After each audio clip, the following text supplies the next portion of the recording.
Hello and welcome to TFA Analysis. Please subscribe to our channel. Thank you very much.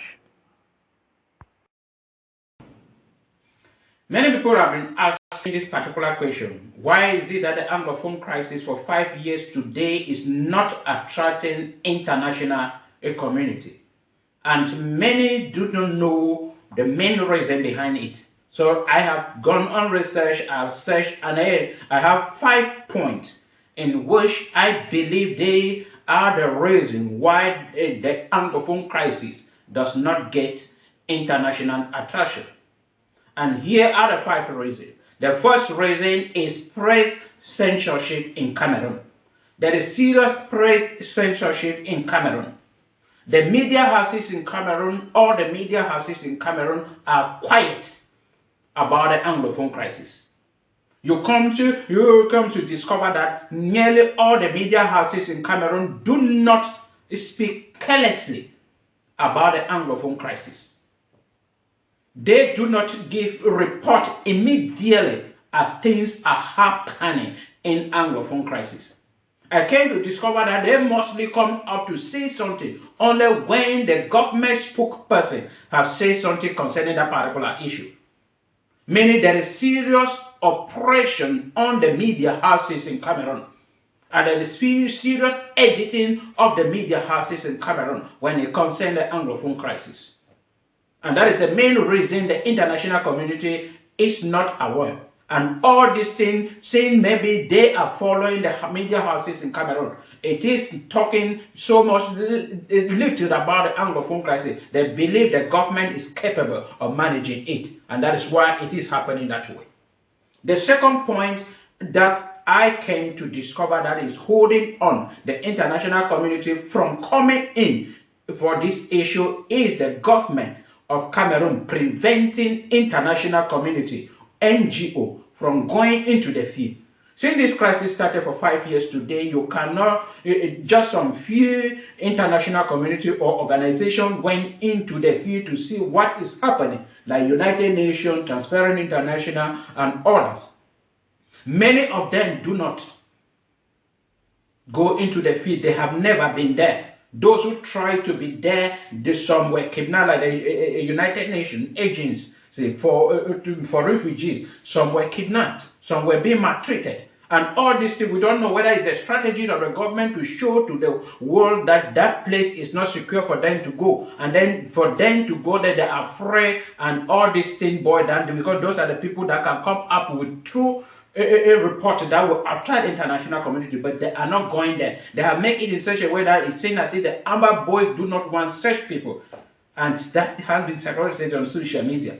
Also, the attitude of the Ambazonia fighter, also threatening the international community, and they don't want to go there. The international radio like BBC, they don't want to go there because of their lives, because everybody at any minute they can be kidnapped, killed, and beaten. And they are afraid of it. If you open and fighting, these people do always, in every situation, they always give them the chance to go to the field. They can go and meet the Amber Boys, meet the soldiers in the field. But when they go, they will be kidnapped. When they are there, they will be maltreated by Amber Boys or by the military. We don't know who is maltreating them. And this has pushed them away. And they are not involved again into it to take it to the international level. The third point I came to discover is the childish attitude amongst the Ambazonia leaders. The so-called Ambazonia leaders, they have damaged what they were fighting for, and they cannot attract any international community because of their poor behavior, disunity.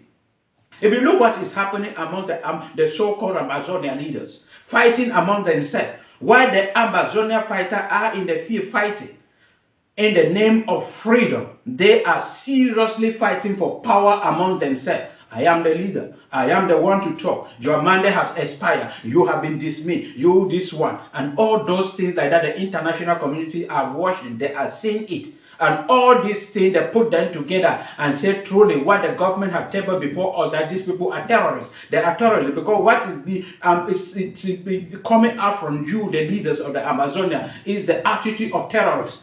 Because they fight for power. All what they are hearing on social media, you have a TV channel on social media, all you people are presenting are not the strategy on how you people are moving, but insulting Chris Arnold, insulting Sako insulting Chris Arnold, Ayabachos insulting, Capo Daniel insulting, everybody insulting, each and everyone, accusing. Childish behavior, those are the things that have made all these things not going anywhere. More than 4,000 Southern Cameroonians have been killed.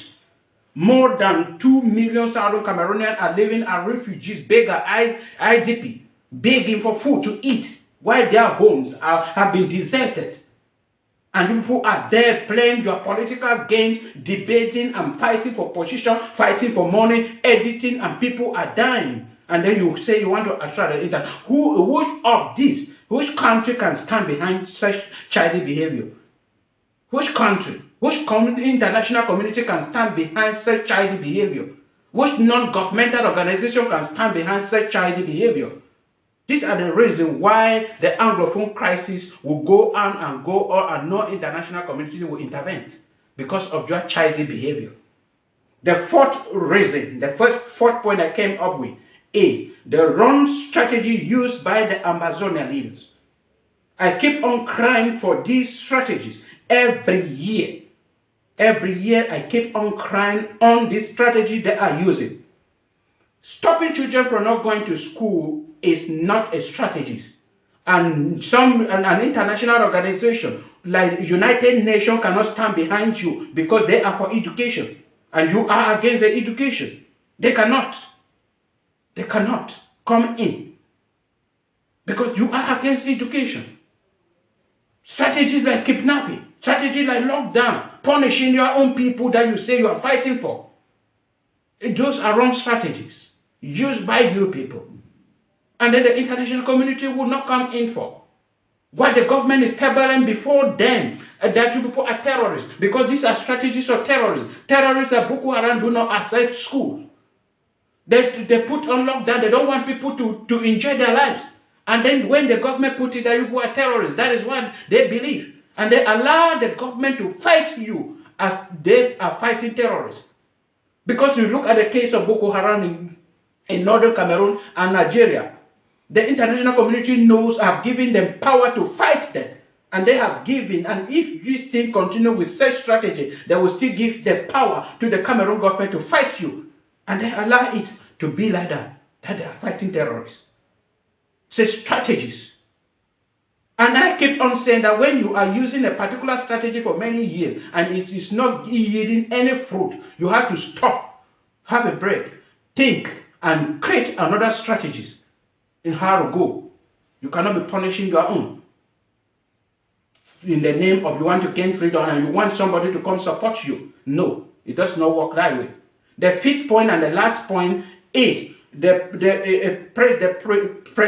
Biya's relationship with international community. The president of Cameroon, President Paul Biya, is the president of a country which is a French-speaking country. A French-speaking country in which we know all French-speaking countries have not yet gained total independence. They still depend. And then with all these things, Paul Biya have understood what politics is all about. And he has created a good relationship with nearly all international community. In France, Britain, Germany, United Nations, all Commonwealth, Francophones, he has created good relationship with them. And they believe in what he is saying because they want to gain from him. America, he has created good relationship. China, he has created good relationship with them. And then they also wish that Paul Biya should remain there for them to be gaining what they have been gaining. And then they would not intervene. And that is why each of such people reaching Cameroon concerning the Anglophone problems always go to Yaoundé. They don't go to Buea. They don't go to Bamenda. They go but to Yaoundé. And then whatsoever the government will tell them, that is what they will carry it back. You look, for example, the Commonwealth ambassador who came to Cameroon. It was by the pressure of Nijon Fronde that she went to Buea. And then going to Buea, she already had an agenda from the government. And everybody coming in as an international community is passing through Yaoundé, and Yaoundé is giving the person an agenda. Even the person who is going to the field, the person will use but that agenda. And that is what Bia has created.